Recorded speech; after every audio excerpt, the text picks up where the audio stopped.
समस्त संवेदनाओं का मूल मातृतत्व।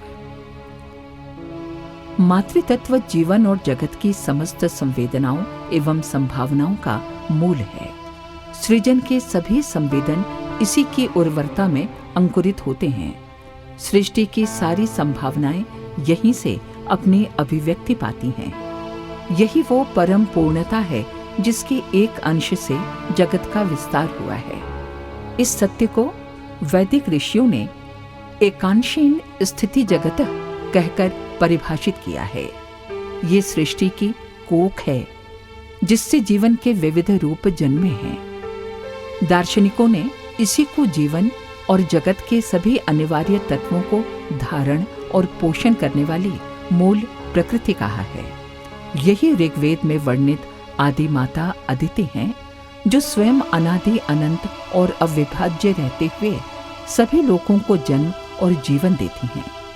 अंत में सब इसी में विलीन हो जाते हैं। विश्व ब्रह्मांड को संचालित करने वाली आदि शक्ति इसी मातृतत्व का ही परिचय एवं पर्याय है।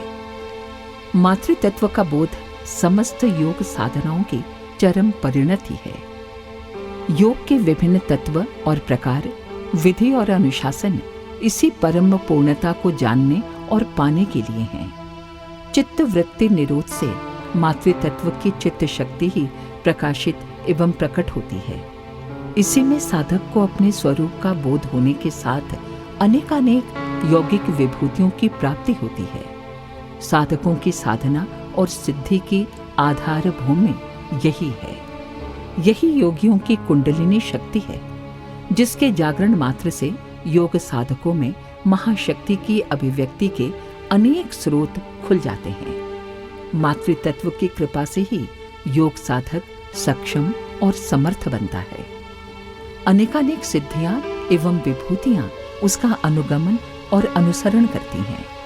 उसमें कैवल्य की प्रभा प्रकाशित होती है। अपनी संपूर्णता में योग गम्य, ध्यान गम्य एवं ज्ञान गम्य मातृतत्व का सामान्य परिचय जीव को जन्मते ही हो जाता है। प्रत्येक प्राणी मातृतत्व की सजल भावानुभूतियों में जीवन पाता है। उसकी मां ही उसके लिए सब कुछ होती है। उसके हृदय से पहली पुकार मां के लिए उठती है।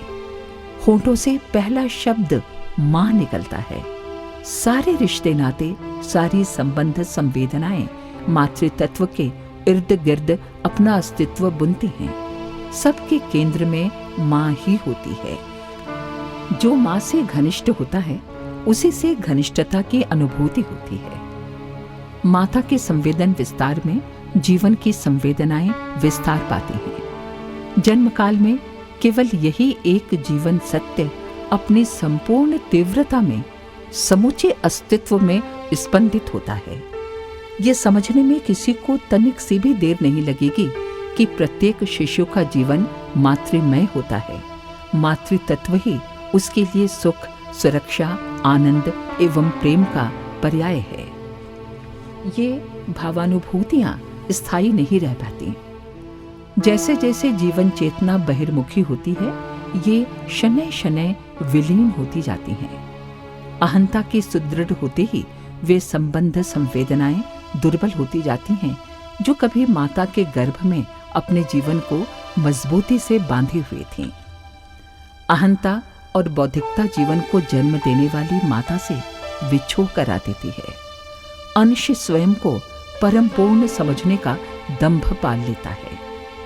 विस्मृति की अवचेतना से जीवन चेतना बुरी तरह घिर जाती है।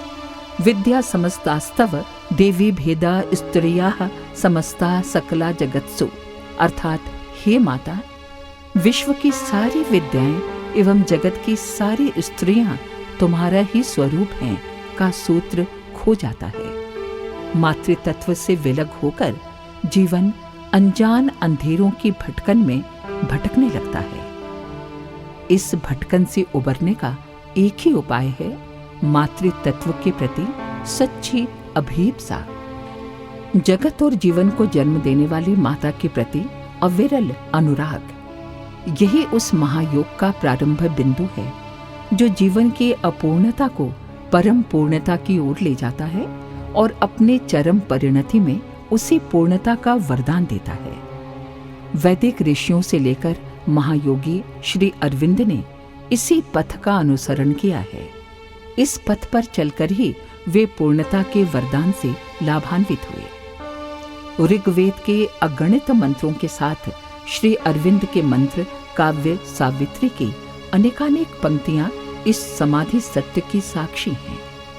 महायोगी श्री अरविंद ने मंत्र काव्य सावित्री के तीसरे पर्व को भगवती श्री माता का पर्व कहा है। इसमें मातृतत्व की बड़ी ही मार्मिक एवं अनुभूतिपूर्ण व्याख्या है।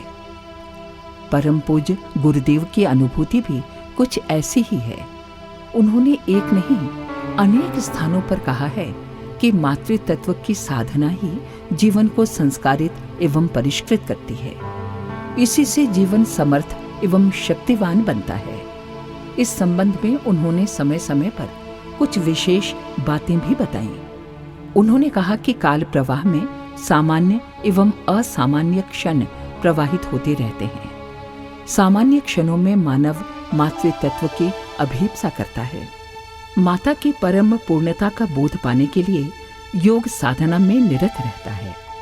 ध्यान और ज्ञान की साधना करके आदि माता से अपने जीवन की पूर्णता का वरदान पाने की प्रार्थना करता है। असामान्य क्षणों में अपनी कोख से जीवन और जगत को प्रसव करने वाली माता स्वयं यत्नशील होती है। सृष्टि को सुसंस्कारित करने के लिए वो स्वयं युग शक्ति बनकर अवतरित होती है। वो अपनी भटकी हुई संतानों को राह दिखाने के लिए आती है। उसकी दैवी चेतना मानवीय देह से अभिव्यक्त होती है।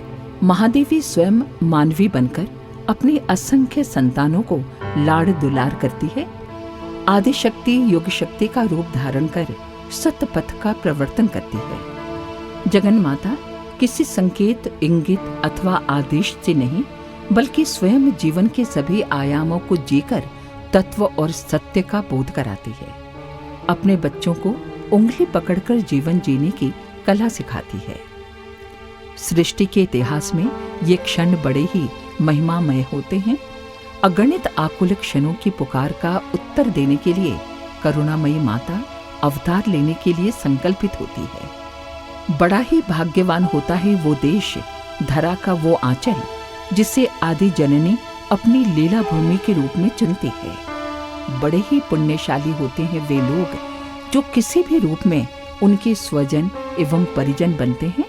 इस सबसे भी कहीं अधिक धन्य वे होते हैं जो भक्ति से उफनते अपने हृदय को माता के चरणों में उड़ेलकर मातृतत्व का अर्चन वंदन करते हैं।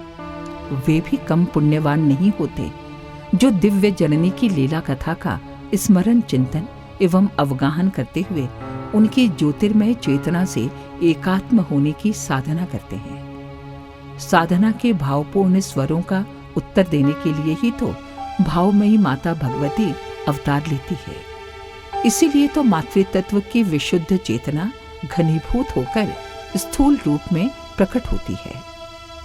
मानव की जन्म जन्मांतर की आध्यात्मिक अभिप्साओं का उत्तर देने के लिए ही मातृतत्व की दिव्य ज्योति जन्म लेती है। उसके प्रकाश से लोगों के बाह्य आवरण ही नहीं, जीवन के अंतःकरण भी प्रकाशित होते हैं। योग शक्ति के अवतरण से हवाओं में अलौकिक सुगंध फैलने लगती है। जागृत आत्माएं अपने अंतःकरण में बड़े ही अद्भुत स्पंदनों को अनुभव करती हैं। आदिशक्ति की दिव्य ज्योति के जन्म का महोत्सव बनाने के लिए ऋषि, देवता एवं सिद्धगण सक्रिय होने लगते हैं। सृष्टि की समस्त दिव्य शक्तियों में एक अनोखी चेतनता व्याप्त हो जाती है। आदिशक्ति की अवतरण वेला में कुछ ऐसा ही भाषित हो रहा था।